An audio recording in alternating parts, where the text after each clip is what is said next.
Hi everyone, I'm Miss Davis. I'm a 4th grade science teacher and I love doing hands-on projects. So today I'm going to walk you through a hands-on science project that you can do at home that will help with this week's science lesson. But before we begin, I want to note that the CDC's guidelines for staying safe in the COVID-19 pandemic were used while filming this video. Please make sure that you too are following those guidelines and staying safe.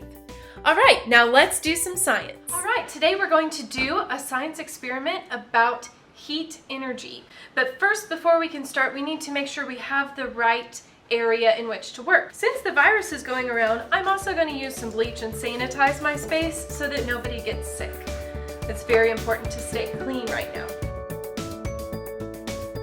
Alright, so you notice I have a muffin tin, but if you don't have a muffin pan, that's fine. You can use a styrofoam egg carton. It will do the same, or you can just use multiple cups or bowls. You just need something with different compartments to separate your ice and the substances you're going to use to try to keep the ice from melting. So, I'm going to stick with the muffin tin, which I have labeled here.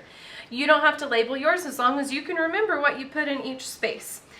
We're going to start with our control, which is one part of the project that you don't do anything to. You want to make sure that you know how ice will melt at room temperature. So that's what our control is going to be. I'm going to put the exact same number of ice cubes in each component or in each bin of my muffin tin.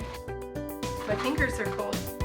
All right, I have 5 pieces of ice in each spot of my muffin tin that I'm going to be using. Now I'm going to use 5 different substances plus my control, which makes 6. If you have more things around your house that you want to try, fill up the whole muffin tin. Now what I'm going to do is add different things to each space and see which one will keep the ice from melting the longest.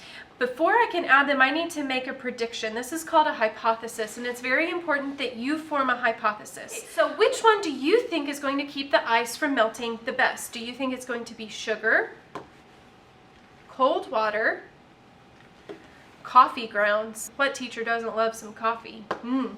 Salt, or hot water?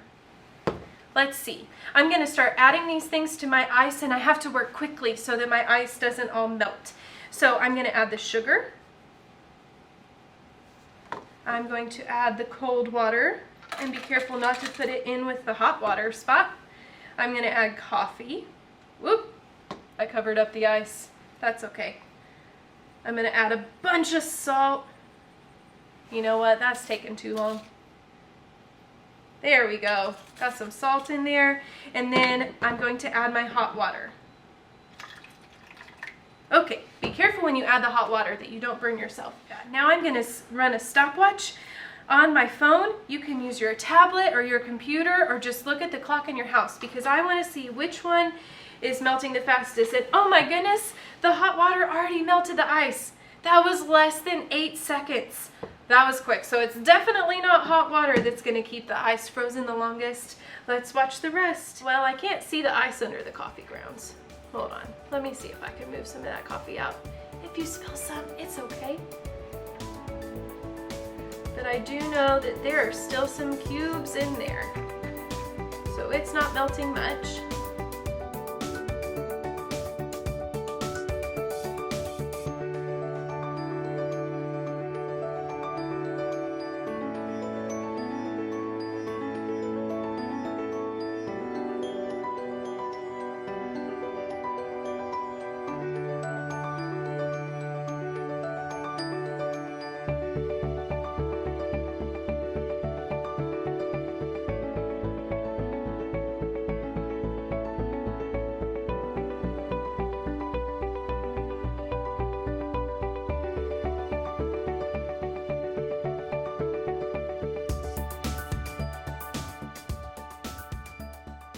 Ice, ice, baby, dun dun dun dun dun dun dun dun. Shh.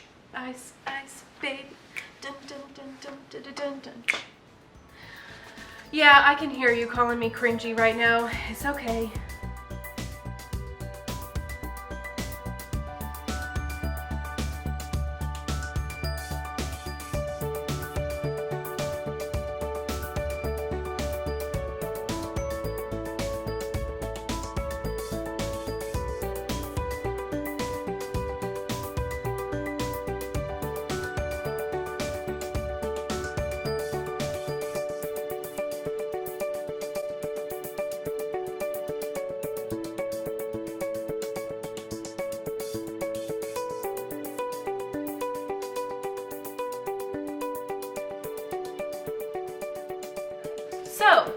Now that everything but coffee's melted, we know that coffee is actually the winner here. Not my prediction. Was it yours?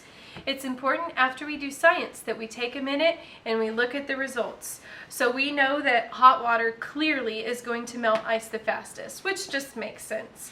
But if you want to keep ice nice and frozen solid as long as possible, you could try putting some coffee grounds on it, but then you probably don't want to put that ice in your drink. Ew, that'd be gross. Now, what are you going to try at home that might be different, that might keep your ice frozen longer than coffee? Know that your results may be a little bit different than mine, and that's okay. That's just science. All right, thanks for joining me for this week's Hands-On Science project. I hope you had fun and enjoyed your science and learned a lot in the process. I will see you next week for more science. Bye!